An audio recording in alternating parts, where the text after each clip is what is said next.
सभी को होली की बहुत बहुत शुभकामनाएं। आज देश भर में हमारे सभी 650 जिलों में 5000 से ज़्यादा तहसीलों में योग सप्ताह शुरू किया है और आज से शुरू हुआ ये योग सप्ताह 23 मार्च को पूरा होगा। उस दिन योग महोत्सव होगा और 23 मार्च को मैं स्वयं दिल्ली में रहूंगा, रामलीला मैदान में। वहां लाखों लोग योग करेंगे और पूज्य मुरारी बापूजी, श्रद्धेय रमेश भाई ओझा जी से लेकर के पूज्य स्वामी अवधेशानंद जी महाराज, जो जोना अखाड़ा के हमारे बहुत ही सम्मानित संत हैं, भारत की आध्यात्मिक शक्ति। और उस दौरान लाखों लोग दिल्ली में और पूरे देश में हर डिस्ट्रिक्ट हेड क्वार्टर पर कहीं 25,000, कहीं 50,000, कहीं लाख इकट्ठे होकर के योग करेंगे। दुनिया के इतिहास का ये सबसे बड़ा आध्यात्मिक आयोजन होगा जो 23 मार्च को संपन्न होने जा रहा है, योग महोत्सव। राजगुरु सुखदेव और शहीद आजम भगत सिंह के बलिदान दिवस पर, शहीदी दिवस पर यह योग महोत्सव का कार्यक्रम हमने इसलिए रखा क्योंकि आजादी के 67 वर्ष बाद भी चंद्रशेखर, राजगुरु, सुखदेव, भगत सिंह इनको शहीद नहीं मानती है, देश इनको शहीद मानता है, उनके प्रति कृतज्ञ है और उन्हीं की शहादत, बलिदान की बदौलत यह देश आजाद हुआ। तो उन शहीदों के प्रति अपनी श्रद्धांजलि अर्पित करने के लिए और उन शहीदों के सपनों का भारत बनाने के लिए हम करोड़ों लोगों को संकल्प भी दिलाएंगे और योग महोत्सव के माध्यम से देश के लोगों को जोड़ेंगे। इस समय संगठित होकर के चलने की जरूरत इसलिए भी है क्योंकि देश एक राजनीतिक अराजकता के, सामाजिक और आर्थिक असुरक्षा के दौर से गुजर रहा है। इस पॉलिटिकल एनार्की और सोशल इनसिक्योरिटी से देश को बाहर निकालने के लिए एक बहुत बड़े राजनीतिक परिवर्तन की भी देश को जरूरत है। आज यहां नागपुर में 7:30 बजे से हमने अपनी घर घर जन जागरण की यात्रा शुरू की और इस डोर टू डोर कैंपेन को हमने सुरेंद्रनगर से शुरू किया था और अभी फिर हम करीब 8-9 बजे तक इस यात्रा को आगे बढ़ाएंगे। जवाहर नगर में अब फिर चले जाएंगे हम। आज शाम तक कम से कम 1 लाख लोगों से सीधा संपर्क करेंगे और करीब 40-50 हजार लोगों से हम अभी तक कर चुके हैं। मकसद है एक तो योग महोत्सव का निमंत्रण देना और दूसरा एक बहुत बड़े परिवर्तन के मुहाने पर देश खड़ा है और हम लोगों को यह बता रहे हैं कि इस बार पैसे के लिए वोट नहीं देना, इस बार दारू के लिए वोट नहीं देना, जाति और मजहब के लिए वोट नहीं देना, माफियाओं को वोट नहीं देना और जिसने हिंदुस्तान का जल जंगल जमीन नीलाम किया और 1000 लाख करोड़ रुपए की लूट या तो खुद की है या करवाई है, उसको वोट नहीं देना। अब देश के लिए वोट देना, भ्रष्टाचार मुक्त भारत बनाने के लिए वोट देना, व्यवस्था परिवर्तन के लिए वोट देना और इससे देश में एक आशा बन रही है कि जो 67 सालों में नहीं हो पाया वो आने वाले कुछ वर्षों में हो पाएगा। उसके लिए हमने आह्वान किया है इस बार आपका वोट एक कठपुतली सरकार के लिए नहीं, एक अस्थिर सरकार के लिए नहीं, एक कमजोर सरकार के लिए नहीं, अपितु इस बार आपका वोट इसके लिए पड़े कि केंद्र में पूर्ण बहुमत वाली सरकार बने, ईमानदार और अनुभवी सरकार बने, स्थायी व मजबूत सरकार बने। थर्ड फ्रंट और कुछ स्वतंत्र फ्रंट इस देश में खुले हुए हैं, उनसे कोई उम्मीद नहीं की जा सकती। पहले भी देश के लोगों ने आजमाया है इनको, लेकिन वो कुछ नहीं कर पाए। अभी एक नया राजनीतिक बवंडर भी देश में खड़ा हुआ। कह तो रहे थे कि हम राजनीतिक विकल्प देंगे नया, लेकिन उनके संकल्प तो चलने से पहले ही टूट गए। माने कहते हैं ना, सिर मुड़ाते ही ओले पड़ गए। देश के लोगों ने भरोसा किया था कि एक नया राजनीतिक विकल्प देश के सामने आएगा, लेकिन उनके संकल्प विकल्प इस तरह से चलते रहते हैं हर दिन। केजरीवाल आज केजरी बवाल हो गया है, और जो देश के लोगों ने उम्मीदें की थी वो सारी उम्मीदों को उन्होंने तोड़ दिया। करने और कथने में इतना अंतर, कैमरे के सामने कुछ और, कैमरे के पीछे से कुछ और सबसे खतरनाक बात ये कि दंभ भरा कि हम भ्रष्टाचार के खिलाफ लड़ेंगे और दुनिया की सबसे भ्रष्ट पार्टी के साथ समझौता कर लिया। यह एक अलग बात है कि झाड़ू की मजबूरी है कि उसको हाथ का साथ चाहिए ही, बिना हाथ के साथ के झाड़ू चलती ही नहीं है। लेकिन इसमें खास बात यह है कि आजकल केजरीवाल जी पूरे समय मोदी को कोसते रहते हैं।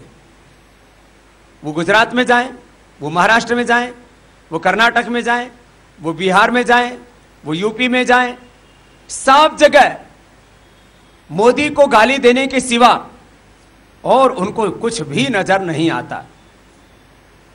उनको कांग्रेस का बोफोर्स घोटाला नहीं दिखता, उनको 2G स्पेक्ट्रम भी नहीं दिखता, उनको कॉमनवेल्थ घोटाला भी नहीं दिखता। मेरे साथ जाकर के खुद केजरीवाल जी ने, मैं स्वयं था, आदरणीय अन्ना हजारे थे, बहन किरण बेदी थी और स्वयं केजरीवाल जी थे।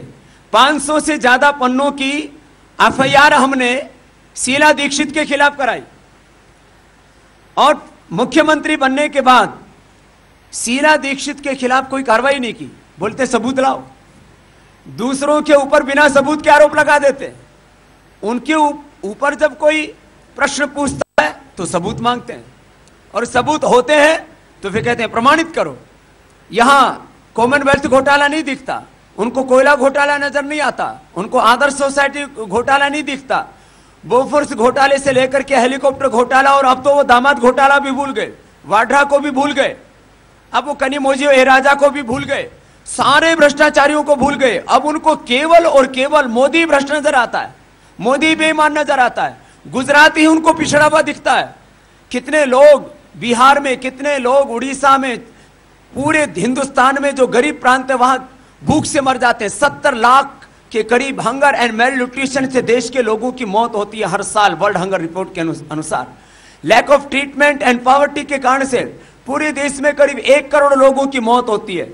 वो 1 करोड़ मासूम बच्चों की, महिलाओं की मौत केजरीवाल को दिखाई नहीं देती। वो भूख और कुपोषण उनको गुजरात में ही दिखता है, जहां सबसे कम है। माने केजरीवाल जी का एक फिक्स एजेंडा हो गया, वो कांग्रेस के बारे में अब बोलते ही नहीं है, उनकी क्रूर नीतियों के बारे में, उनकी कुटिलता के बारे में। इस देश का धर्म, अध्यात्म और संस्कृति का विनाश करने की जो उनकी नीतियां, उनकी गलत नेतृत्व और उनकी जो कुत्सित निष्ठाएं हैं, उनके बारे में केजरीवाल जी एक भी प्रश्न नहीं उठाते। उन्होंने केजरीवाल को वाल के रूप में खड़ा करने की कोशिश की, उनको स्पीड ब्रेकर के तौर पर खड़ा करने की कोशिश की, लेकिन वो इसमें कामयाब नहीं हुए। पिछले दिनों उन्होंने जो करने और कथने में अंतर किया और जिस तरह से उनका चरित्र लोगों के सामने आया, उससे भरोसा लोगों का टूट गया। इस समय भारतीय राजनीति में नरेंद्र मोदी के सिवा कोई दूसरा विकल्प नजर आता ही नहीं है। और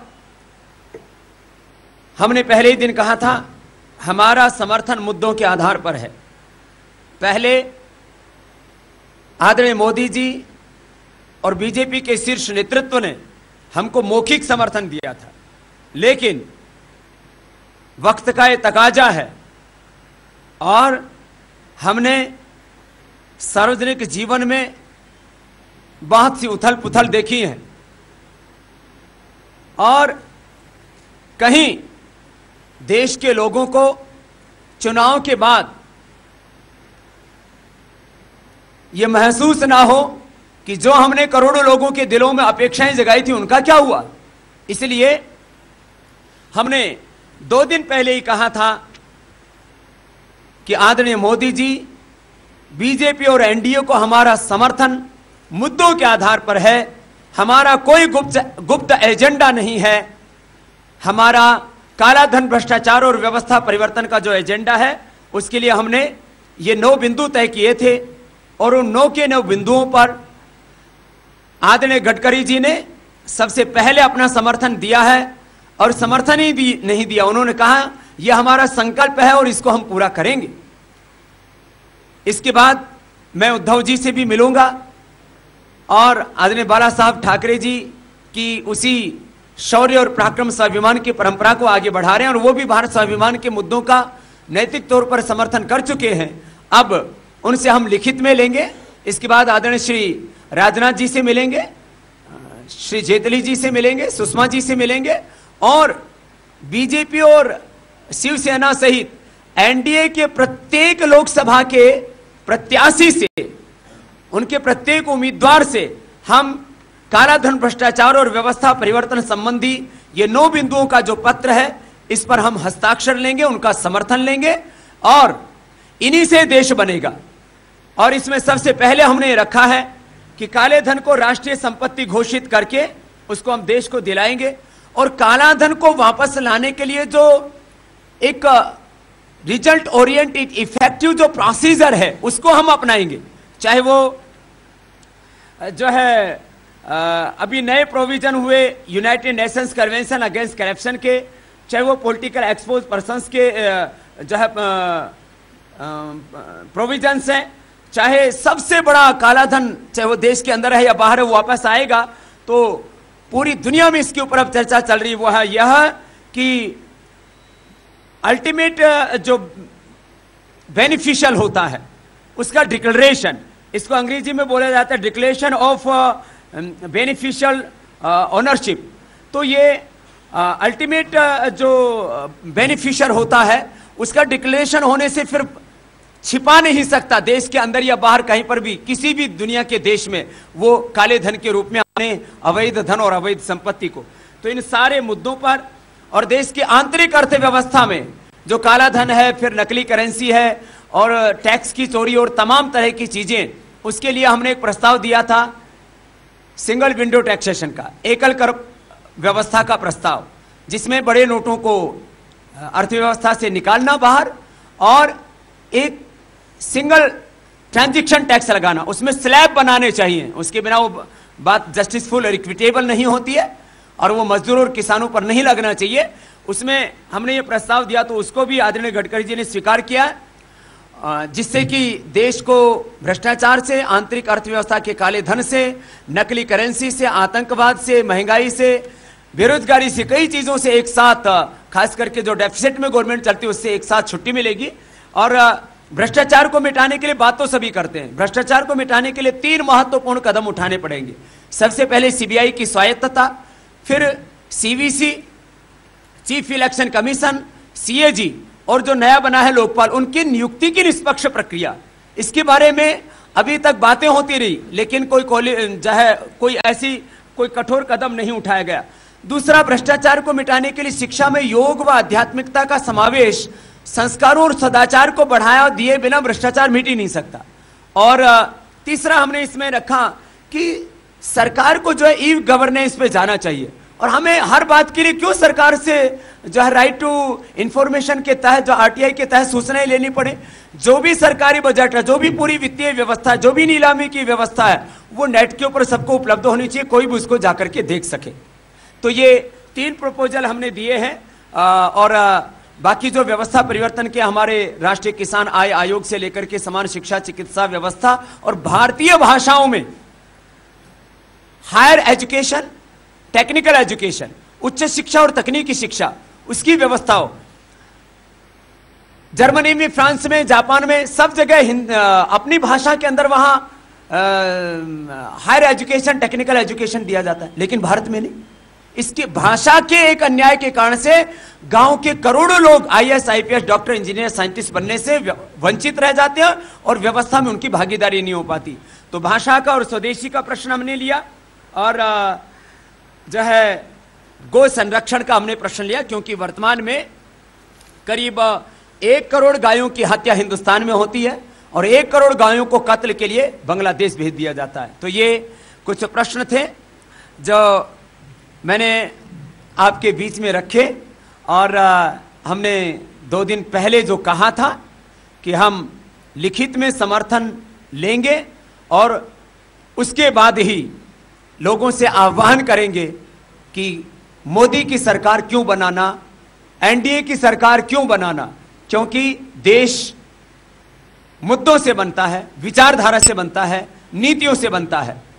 तो सही नेतृत्व, सही नीतियां और सही नीयत जिनकी है, उनके हाथों में देश की सत्ता मिले, इसके लिए हमने मुहिम छेड़ी हुई है।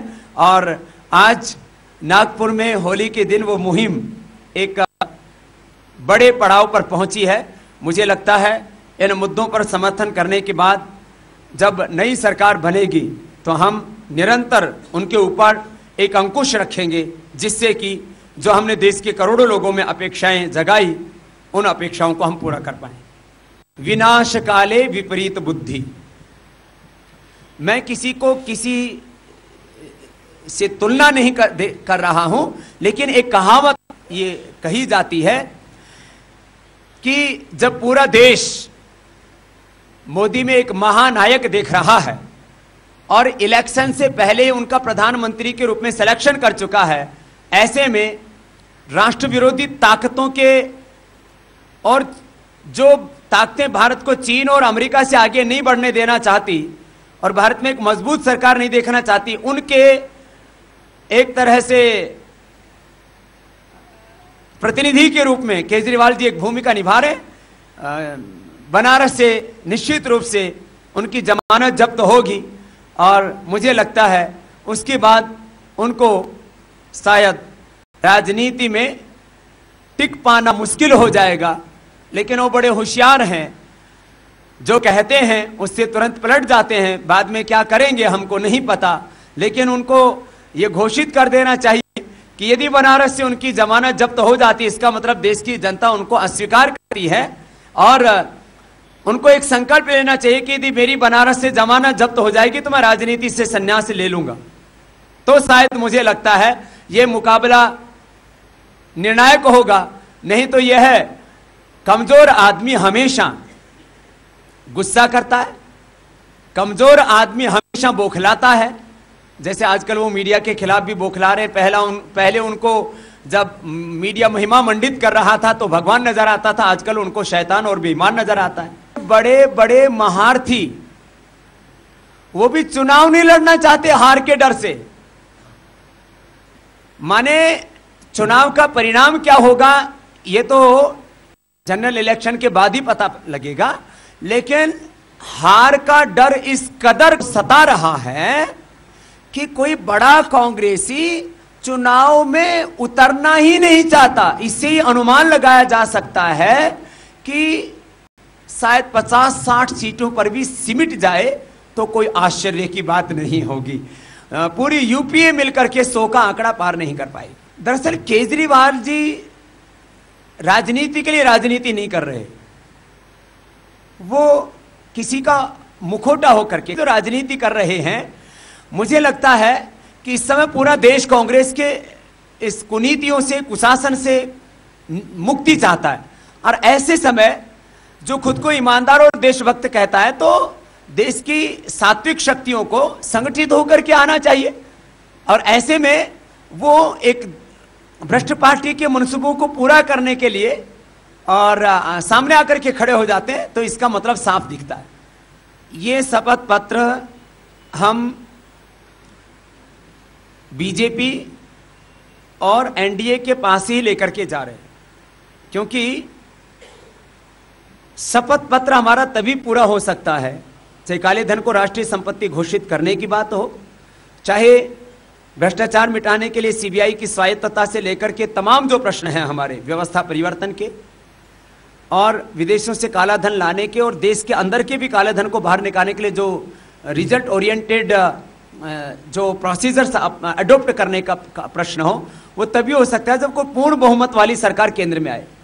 तो दूसरी सरकारों का दूसरे राजनीतिक पार्टियों का समर्थन लेने से कोई लाभ नहीं होगा, क्योंकि वो कुछ परिवर्तन नहीं कर पाएंगे। इसलिए हम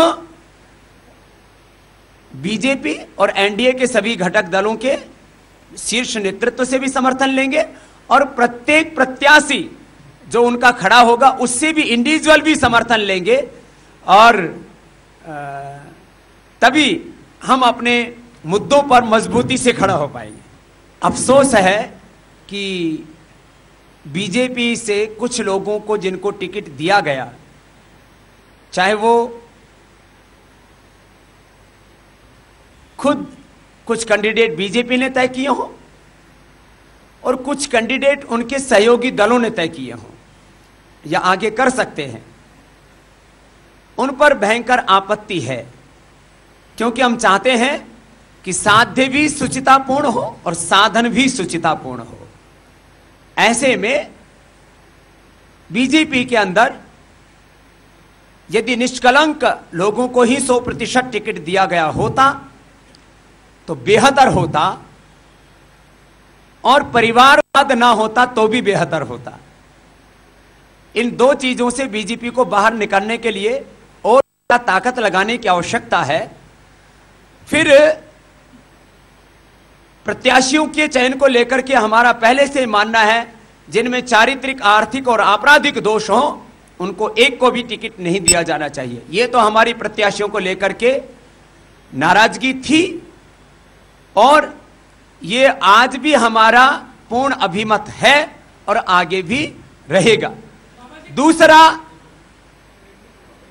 हमारी मुख्य नाराजगी मुद्दों को लेकर के कि मुद्दों पर हम मात्र मौखिक समर्थन से संतुष्ट नहीं होंगे, हमें लिखित समर्थन चाहिए जिससे कि सरकार बनने के बाद देश के लोगों के सामने हम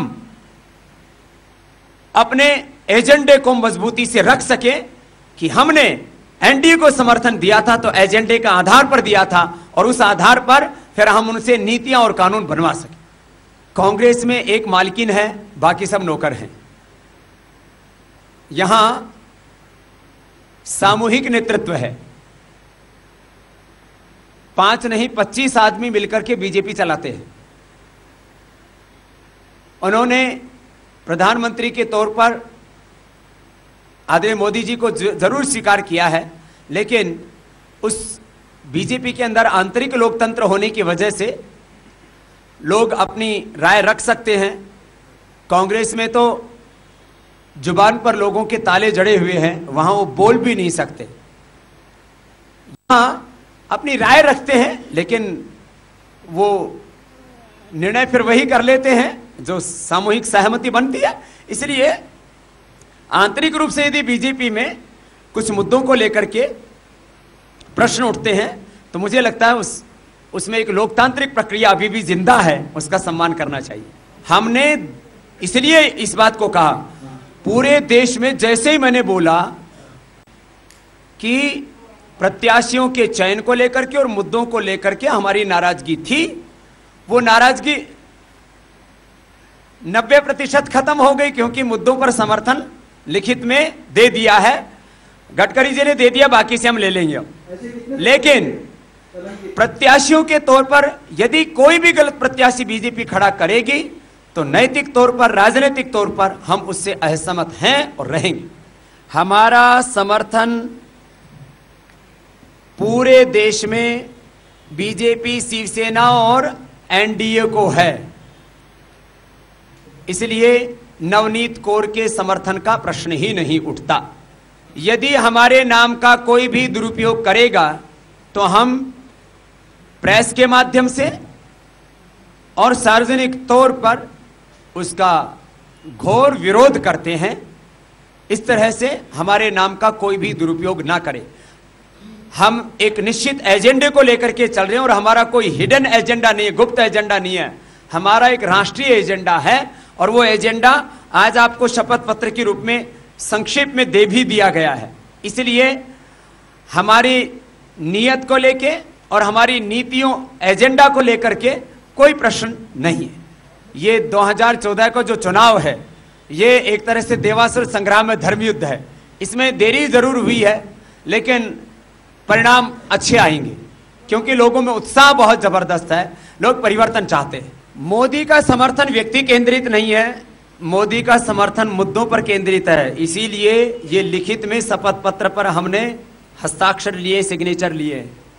इसलिए मैंने कहा हमारा व्यक्तिगत एजेंडा नहीं है, हमारा गुप्त एजेंडा नहीं है, हमारा राष्ट्रीय नीतियों से संबंधित, विचारधारा और मूल्य आदर्शों सिद्धांतों से संबंधित एजेंडा है, और वह आज आपके सामने हमने रख दिया है। मुस्लिमों को अभी तक कांग्रेस ने ठगा, वोट बैंक के रूप में उनका इस्तेमाल किया। क्या उनको एजुकेशन दिया? क्या उनको रोजगार दिया? क्या उनको शिक्षा चिकित्सा की ठीक सुविधाएं दी? क्या उनको सम्मान और स्वाभिमान के साथ जीने का हक दिया? मुसलमान को आज भी जो शक की निगाहों से देखा जाता है। तो कांग्रेस ने आज तक मुसलमानों का खाली वोट बैंक के रूप में इस्तेमाल किया है। मुसलमानों की और 125 करोड़ हिंदुस्तानियों की समृद्धि तभी होगी जब देश भ्रष्टाचार मुक्त बनेगा और अभी तक का जो लूटा हुआ धन है देश को वापस मिलेगा।